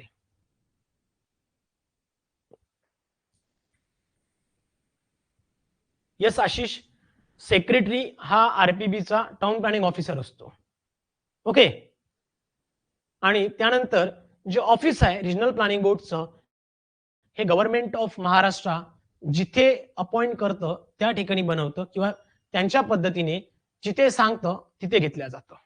क्लिअर? चला, सेक्शन 4 क्लिअर आहे का? सेक्शन 4 कशासाठी होता? Constitution of regional planning board, म्हणजे आरपीबी तयार करण्यासाठी. सेक्शन 4 कोणासाठी आहे? आरपीबी तयार करण्यासाठी. सेक्शन 3 कोणासाठी होता? रिजनच्या इस्टॅब्लिशमेंट आणि लिमिटला अल्टर करण्यासाठी होता. बरोबर आहे? पहिल्यांदा आपण काय केलं? रिजनला इस्टॅब्लिश केला, त्याच्या लिमिट अल्टर केल्या. आता गव्हर्नमेंटचं काम एक झालं की त्यांनी रिजन तयार करून दिला, पण त्या रिजनचा आरपी कोणी तयार करायचा आहे? मग त्यासाठी एक बॉडी तयार केली, एक बोर्ड तयार केलं, त्याचं नाव आरपीबी. मग आरपीबी एकटाच माणूस चालवेल का? तर नाही, त्यामध्ये नंबर ऑफ मेंबर पुन्हा ऍड केले. मग ते नंबर ऑफ मेंबर वेगवेगळ्या कॅटेगरीज मधनं त्यांनी इन्व्हॉल्व्ह केले. एकाच कॅटेगरीमध्ये घेतला का? नाही, त्यामध्ये टाउन प्लॅनिंग ऑफिसर पण आहे, एक्सपर्टीज पण आहे, डिफेन्स वाला पण आहे, लोकल ऑथॉरिटी वाला पण आहे, लेजिस्लेचर हाऊसेसचा पण व्यक्ती आहे, आणि डायरेक्टर ऑफ टाउन प्लॅनर स्वतः आहे ऍज अ चेअरमन म्हणून. क्लिअर? क्लिअर आहे का? पुढे जाऊ. Is this clear?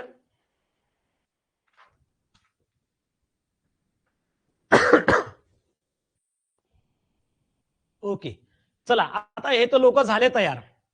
ओके, आपली बॉडी तयार झाली, एक बॉडी आपली तयार झाली. आता या लोकांचं काहीतरी आपल्याला रिन्युमरेशनचं पण बघावं लागेल, त्यांच्या अलाउन्सेसचं बघावं लागेल, त्यांच्या पगार पाण्याचं बघावं लागेल. Yes or no? त्याआधी मला सांगा, section number 4 deals with, section number 4 deals with, simple आहे. Section number 4 deals with, fit करून ठेवा डोक्यात, डोक्यात फिट करून ठेवा. Constitution of regional plan, constitution of regional plan, that's it. या वेळेला कोणताही सेक्शन विचारू देत, आन्सर डायरेक्ट आलं पाहिजे. सेक्शन नंबर विचारला, डायरेक्ट आन्सर आलं पाहिजे. कुठेही यावेळेला चुकायचं नाही, एक मार्क्स सुद्धा गमवायचं नाही. ओके, आउट ऑफ आउट पाहिजे आरपी मध्ये, out of out. Simple simple. कसे आणायचे ते मी शेवटी सांगणार, सेक्शन कसे लक्षात ठेवायचे ते पण. Clear? Okay, constitution of regional planning board, C is correct. Next, chairman of constitution of regional planning board appointed by. Chairman कोण अपॉइंट करतो? स्वतःच होतो. House of state legislature, planning authority, state government.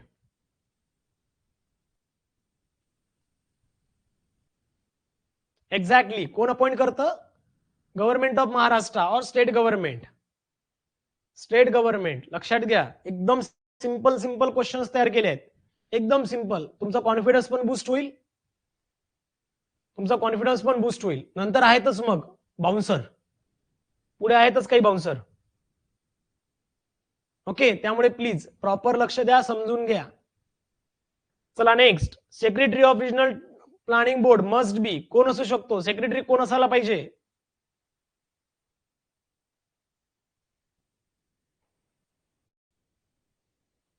Secretary of regional planning board कोण असतो?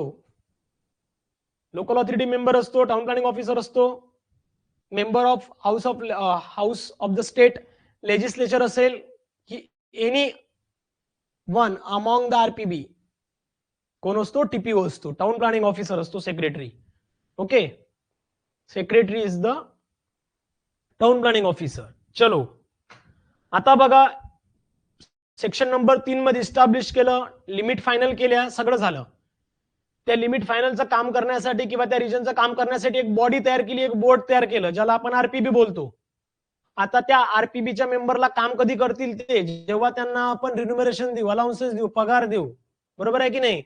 मग the member of regional planning board shall be such as be prescribe and the member shall be entitled to receive such a remuneration or allowances or both of the state government may by order to determine. Okay, आता इथे और हा word काय वापरला? और हा word काय वापरला? सपोज इन केस 10 मेंबर जे आपण अपॉइंट केले, एक्सपर्टीज जे आपण अपॉइंट केले 10 लोक, त्यातला चुकून एखादा जर का स्टेट गव्हर्नमेंटचा माणूस असेल, तो ऑलरेडी कुठेतरी ड्युटीवर आहे, तो ऑलरेडी गव्हर्नमेंट ऑफ महाराष्ट्राचा माणूस आहे, त्याला तिकडला तर पगार मिळतच आहे ना रे, त्याला तिकडला तर पगार मिळतच आहे. मग त्या केसमध्ये त्याला इथे त्याच्या फक्त कामाचं किंवा काही जे काही अलाउन्सेस असतील तेवढेच दिले जातात, एक्स्ट्रा सॅलरी दिली जात नाही, एक्स्ट्रा अलाउन्सेस किंवा रिन्युमरेशन दिलं जात नाही. बघा लक्षात घ्या, सगळ्यात इम्पॉर्टंट काय आहे? सगळ्यात इम्पॉर्टंट काय आहे की जे काही मेंबर आहे रिजनल प्लॅनिंग बोर्डचे, जे काही मेंबर आहेत, यांचं रिन्युमरेशन आणि अलाउन्सेस, ओके, स्टेट गव्हर्नमेंट काय करतं? देतं. ओके, स्टेट गव्हर्नमेंट ठरवतं. पण त्या केसमध्ये जर का एखादा मेंबर किंवा किती मेंबर जर का गव्हर्नमेंट ऑफ महाराष्ट्राचे असतील, तर त्याला ऑलरेडी रिन्युमरेशन मिळतच आहे. त्या केसेसमध्ये त्याला त्याच्या फक्त अलाउन्सेस मिळतील, म्हणजे ट्रॅव्हलिंग, डेली. ओके, बाकी त्याला वेगळं काहीच मिळणार नाही, बाकी त्याला काहीच मिळणार नाही, फक्त काही अलाउन्सेस असतील तेच मिळतील. या केसमध्ये आता बघा, या केसमध्ये सगळ्यात महत्वाची गोष्ट, बोर्ड फॉर्म झालं, पण स्टेट गव्हर्नमेंटला असं आढळून आलं किंवा बोर्डच्या चेअरपर्सनला असं आढळून आलं की एखादा व्यक्ती, एखादा मेंबर हा मिसकंडक्ट करतोय, त्याच्या ड्युटीचा प्रॉपर यूज करत नाही, किंवा तो तिथे इनकॉम्पिटंट आहे, इनकॅपेबल आहे, किंवा एखादा व्यक्ती इनकॉम्पिटंट आहे. सगळ्यांना ब्लर दिसत आहेत का? प्लीज एकदा सांगा.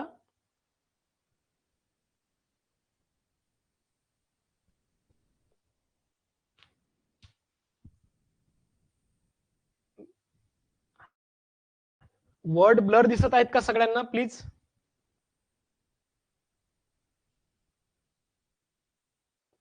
ओके, क्लिअर आहे. पण आता क्लिअर आहे ना?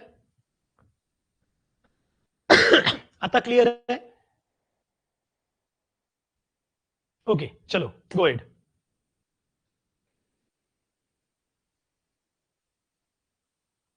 ओके, चलो गुड टू गो. चलो, आता काय होतंय की जर का स्टेट गव्हर्नमेंटला असं आढळून आलं की एखादा व्यक्ती त्याच्या ड्युटीला किंवा ड्युटी करताना काहीतरी गिल्टी मिसकंडक्ट करतोय किंवा इनकॉम्पिटंट आहे, इनकॅपेबल आहे, म्हणजे असं जर का वाटत असेल की एखादा व्यक्ती त्या जागेवर त्या लायकीचा नसेल किंवा त्याची काम करण्याची इथे कॅपॅबिलिटी नाहीये, जर का असं आढळून येत असेल, बघा मी काय बोलतोय, जे काही मेंबर अपॉइंट केले स्टेट गव्हर्नमेंटने आणि त्यानंतर असं आढळून आलं की एखादा व्यक्ती त्याच्या ड्युटीचं मिसकंडक्ट करतोय किंवा तो इनकॅपेबल आहे, इनकॉम्पिटंट आहे, मग अशा केसमध्ये त्या पर्टिक्युलर व्यक्तीला एक सफिशियंट गुड रिझन देऊन त्याला तिथनं काढल्या जाऊ शकतं. क्लिअर? त्या व्यक्तीला तिथनं काढल्या जाऊ शकतं किंवा त्याला त्या पद्धतीची शो कॉज नोटीस सुद्धा दिल्या जाऊ शकते. सेक्शन 5 मध्ये काय सांगतात, काही टर्म आणि कंडिशन आहे, जे काही मेंबर्स अपॉइंट केले त्यांच्यासाठी टर्म आणि कंडिशन आहे. पहिली कंडिशन काय, सगळ्यांनाच अलाउन्सेस रिन्युमरेशन मिळतील, पण जे लोक ऑलरेडी गव्हर्नमेंट ऑफ महाराष्ट्रामध्ये काम करतायत, साठी काम करतायत आणि ज्यांना ऑलरेडी स्टेट गव्हर्नमेंट रिन्युमरेशन देते त्यांना एक्स्ट्रा रिन्युमरेशन मिळणार नाही, फक्त काही अलाउन्सेस दिले जातील. सेकंड केस, त्या मेंबर पैकी जर का काही मेंबर असं लक्षात येत आहे की ड्युटी करताना काही मिसकंडक्ट केला जात आहे किंवा ते इनकॉम्पिटंट आहे किंवा इनकॅपेबल आहे, त्या जागेवर काम करण्याच्या कामाचेच नाही, मग अशा केसमध्ये त्यांना सफिशियंट गुड रिझन देऊन त्यांना तिथनं बेदखल केलं जातं, काढलं जातं किंवा त्यांना तशा पद्धतीच्या शो कॉज नोटीस देऊन त्यांना ती जागा खाली करण्यासाठी सांगण्यात येत असतं. सोबतच a member of state legislature while holding the office of a member of the board shall not be entitled receive any remuneration. बघा मी आधीच सांगितलं. ओके, फक्त काय हे यांच्यासाठी नाही तर स्टेट लेजिस्लेचर साठीच नाही, स्टेट लेजिस्लेचर साठीच नाही तर जो कोणी व्यक्ती रिजनल प्लॅनिंग बोर्ड मध्ये आहे आणि तो गव्हर्नमेंट ऑफ महाराष्ट्रासाठी काम करतो तर त्याला कोणतेही रिन्युमरेशन दिल्या जात नाही, फक्त काही एक्स्ट्रा अलाउन्सेस असतात तेच दिल्या जातात. Allowances other than travelling allowance, daily allowance और सच अदर अलाउन्सेस, म्हणजे फक्त आणि फक्त काही अलाउन्सेस त्यांना दिले जातात. क्लिअर आहे? सेक्शन नंबर 5 क्लिअर आहे का? सेक्शन नंबर 5 क्लिअर आहे का? सिंपल होता. टर्म ऑफ ऑफिस आणि condition of service of member, की त्यांना काय टर्म्स राहतील आणि काय कंडिशन्स राहतील. Okay, good. नेक्स्ट आहे, सांगा क्वेश्चनचा answer. Section 5 of MRTP deals with, section 5 of MRTP act 1966 deals with. Okay, तुम्हाला अशाने रिकॉल होत जाईल तुमच्या सबकॉन्शियस माइंडवर ते कंटिन्यू बंबार्डिंग केलं जातं. वेगळा विचार जरी चालू असेल तरी तो बॅक ऑफ द माइंड तुम्हाला हे माहित असायला पाहिजे की आपण आता कोणता सेक्शन स्टडी केला, पहिला कोणता होता, 3 नंबर, 4 नंबर, 5 नंबर कोणता होता, तो कंटिन्युअसली बंबार्डिंग करत राहा. पोस्टिंग काढायची आहे, 100% निघेल. Follow the rules. Yes, good. Okay, next, resignation of member. मला काय करायचंय, रिझाईन करायचंय. मला काय वाटतं, मी एक मेंबर आहे त्या बोर्डचा आणि मला असं वाटतंय की मी ना याच्यापेक्षा काहीतरी बेटर करू शकतो किंवा मला इथे काम करायची इच्छा नाही, मला वाटतं की मी इथे काम नाही करू शकत किंवा मला ते एन्व्हायरमेंट प्रॉपर वाटत नाही किंवा मला असं वाटतं की मी काहीतरी वेगळं काहीतरी चांगलं करेल. त्या केसमध्ये जर का एखाद्या मेंबरला, आरपीबीच्या मेंबरला जर का काहीतरी प्रॉब्लेममुळे जर का रिझाईन द्यायचं असेल तर तो केव्हाही कधीही रिझाईन देऊ शकतो.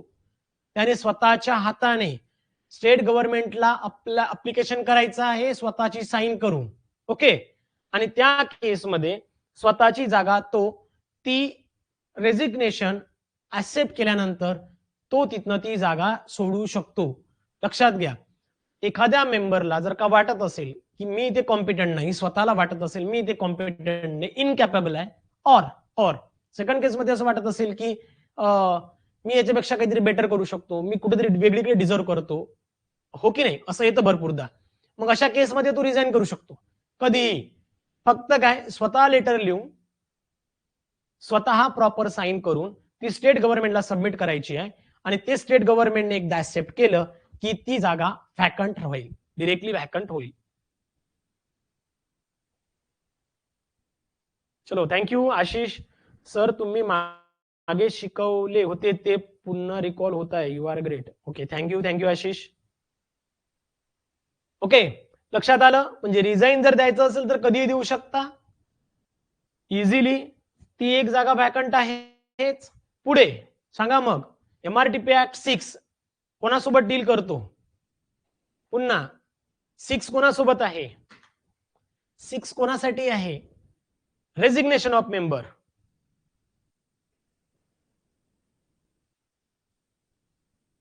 ओके, कुठे? रेजिग्नेशन ऑफ मेंबर, बरोबर. आता पहिला पुन्हा रिपीट करूया. सेक्शन 3 काय सांगत होता? सेक्शन 3 काय सांगत होता? इस्टॅब्लिश आणि alter the limit, establishment of region and alter the limits. Next आपण काय फॉर्म केलं? इस्टॅब्लिशमेंट केलं. डोक्यात कसं लक्षात ठेवायचं ते सांगतो. पहिल्यांदा आपण तयार केलं, स्टेट गव्हर्नमेंटने काय केलं, रिजन आपल्याला तयार करून दिला. मग त्या रिजनला तयार केला, त्याचा प्लॅन कोणी करायचा? मग त्यासाठी बोर्ड फॉर्म केला. काय केला? आरपीबी फॉर्म केली. आरपीबी फॉर्म केली तर त्या लोकांना, जे लोक तुम्ही आरपीबी मध्ये घेतले त्यांना काहीतरी टर्म आणि कंडिशन अप्लाय करायला लागत होत्या ना. मग आपण नेक्स्ट आहे टर्म अँड कंडिशन्स. लक्षात कसं ठेवणार? टर्म अँड कंडिशन्स, बरोबर आहे का? अशा फॉर्मॅटमध्ये लक्षात ठेवा. पुन्हा पण अजून एक ट्रिक सांगेल किंवा मी शॉर्ट मध्ये एक लिहून देईल तुम्हाला, आहे माझ्याकडे, लक्षात ठेवण्यासाठी आहेत. क्लिअर? किती पवार म्हणतायत किती इयरची टर्म असते ऑफिसरची? ही आपण सेक्शन नंबर 17 नंतर बघू की किती ती टर्म असते ऑफिसरची. चालेल? आय थिंक प्राजक्ता, बरोबर. एखाद्या ऑफिसरची टर्म किती वर्षापर्यंतची असते ती बघू आपण पुढे. का बरं असते ते सांगेल. ओके, चलो. त्याच्यानंतर आता काय झालं? त्याने रिझाईन केलं, त्या पर्टिक्युलर एका व्यक्तीने रिझाईन केलं. आता रिझाईन केल्यावर पुन्हा वॅकन्सी आली, पुन्हा एक वॅकन्सी आली, ती पण आपल्याला फिलअप करावी लागेल.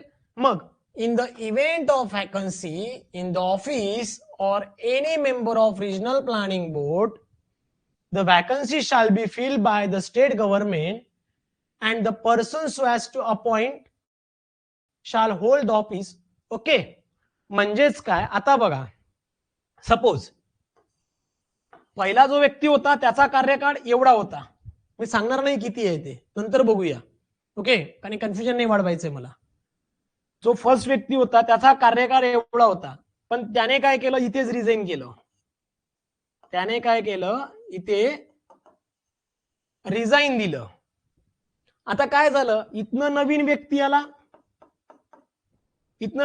आला, त्याला ती वॅकन्सी फिल केली, त्याने ती जागा भरली.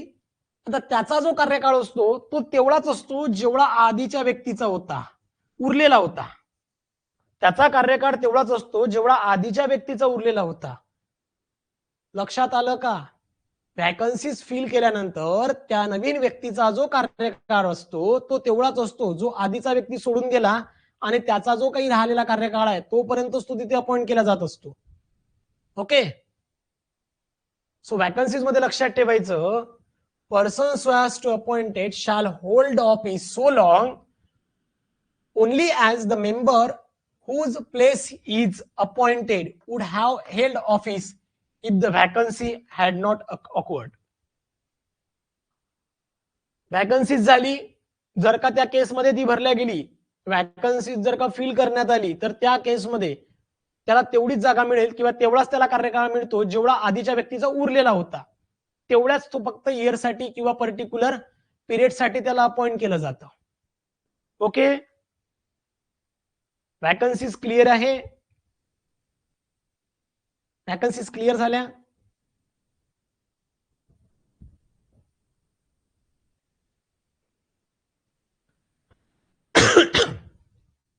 नेक्स्ट, चलो गुड. नेक्स्ट येतोय power and duties of board. आता जो ड्युटी काय असायला पाहिजे त्या बोर्डची, त्या बोर्डचं नेमकं काम काय आहे ते आपल्याला समजून घ्यायचंय.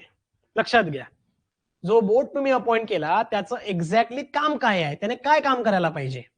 First, to carry out the survey. पहिलं काम आहे सर्वे कॅरी आउट करा. त्या रिजनचा जेवढा रिजन इस्टॅब्लिश केलाय, जो रिजन तिथे इस्टॅब्लिश करून ठेवलेला आहे, ज्याच्या लिमिट्स अल्टर केलाय, त्यासाठी बॉडी फॉर्म केली आहे, त्या लोकांच्या टर्म अँड कंडिशन झाल्या. ओके. तिथे जे व्यक्ती अपॉइंट केले त्यांचं मेन काम काय आहे? त्यांचं मेन काम आहे तिथे सर्वे फॉर्म करायचा. काय करायचं? सर्वे कंडक्ट करायचा. त्यानुसार सर्वेनुसार जो काही डाटा तुमच्याकडे झालाय त्यानुसार रिपोर्ट प्रिपेअर करायचे. त्या रिजनसाठी सगळा सर्वे करायचा. सर्वे कसा करणार? मग त्या पर्टिक्युलर रिजन मध्ये सर्वे करताना तिथे कोठे एक्झिस्टिंग लँड आहे किंवा तिथे एक्झिस्टिंग लँड यूज मॅप तयार करणे. सगळ्यात पहिल्यांदा एक्झिस्टिंग लँड यूज मॅप तयार करणे सगळ्यात महत्वाचं काम. Existing land use map. जर का एवढा हा एरिया असेल, हा एक रिजन आहे, कोणती कोणती लँड मध्ये एक्झिस्टन्स आहे, कोणत्या एरियामध्ये एक्झिस्टन्स आहे आणि नेमकं कशाचं आहे याचा सर्वे पहिल्यांदा प्रिपेअर करायचा आहे. त्या संदर्भातला तो map and such other maps as may be necessary for purpose of preparing the RP. Okay. सगळ्यात सुरुवातीला सर्वे करा. सर्वे वरून तुम्हाला काय करायचं? Existing land use map prepare करायचा आहे. Existing land use map, ELU ज्याला बोलणार आपण आता. ELU हा वर्ड मी आता कायम ELU म्हणून बोलणार. एक्झिस्टिंग लँड यूज म्हणजे सुरुवातीला तो जो रिजन आहे त्याचा सर्वे करणार. त्या सर्वेवरनं मी ELU प्रिपेअर करणार आणि once I prepare the ELU I will proceed towards the regional plan. मग काय तयार करणार? Regional plan. लक्षात आलं? The main duties of regional planning board to conduct a survey, to prepare an existing land use map and other necessary maps if it is, and the last to prepare the regional plan on the basis of rest of the data. Okay. याच्यावरनं काय केला जातो? Regional plan prepare केला जातो. आता regional plan एवढ्यासोबत याच्या हे काम करताना जर का काही एक्स्ट्रा काम करायचं काम पडत असेल, to perform any other duties, functions are as supplement, incidental, consequential to any of the foregoing duties so as may be prescribe by regulations.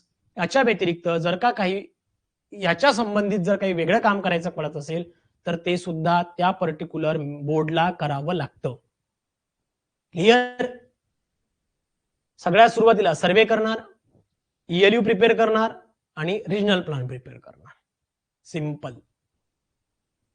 Clear आहे का? Power and duties of board. Power and duties of board. Yes or no?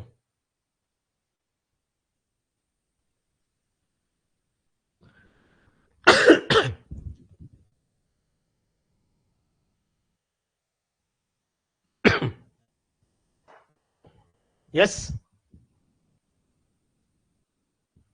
Okay. I hope की आजचं तुम्हाला perfect clear झालं. Section number 8 पर्यंत perfect clear झालं सगळ्यांना? कुठेही काही प्रॉब्लेम नाही, क्वेरी नाही? सेक्शन नंबर 8 पर्यंत परफेक्ट आहे? Yes or no? जर का काही क्वेश्चन्स असतील तर प्लीज विचारू शकता. जर काही क्वेरीज असेल तर.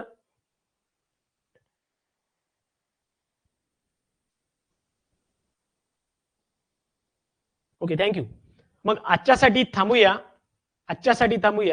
भेटूया आपण आपल्या उद्याच्या लेक्चरमध्ये, जिथनं आपण सेक्शन नंबर 9 चालू करू आणि ऑनवर्ड्स पुढे जाऊया. ओके. सो पुन्हा मी एकदा सांगतो, फक्त लक्षात घ्या, पुन्हा एकदा सांगतो की ज्यांना कुणाला आपल्या लाईव्ह बॅचेस सुरू झालेल्या आहेत, ऑलरेडी आपण लाईव्ह बॅचेसचा एक पार्ट जो आहे, जो की प्लॅनिंग लेजिस्लेशन इन इंडिया सोबत Bombay town planning act 1915, Bombay town planning act 1954 पर्यंतचा जो पार्ट होता तो आपण कंप्लीट केला. म्हणजे प्लॅनिंग लेजिस्लेशन कंप्लीट केलं, प्रोसेस ऑफ प्लॅनिंग, त्यानंतर बॉम्बे टाउन प्लॅनिंग ऍक्ट 1915 आणि 54 एवढं आपण कंप्लीट केलंय आणि आता एमआरटीपी ऍक्ट चालू केलाय. त्यामुळे हे सगळे लेक्चर तिथे रेकॉर्डेड पण आहे, लाईव्ह पण मिळत आहेत. त्यामुळे ज्यांना कुणाला क्लासेस जॉईन करायचे असेल ते लवकरात लवकर करा आणि प्रॉपर स्टडीला काम चालू करा. ठीक आहे. Thank you so much. भेटूया आपण लवकरच. थँक्यू.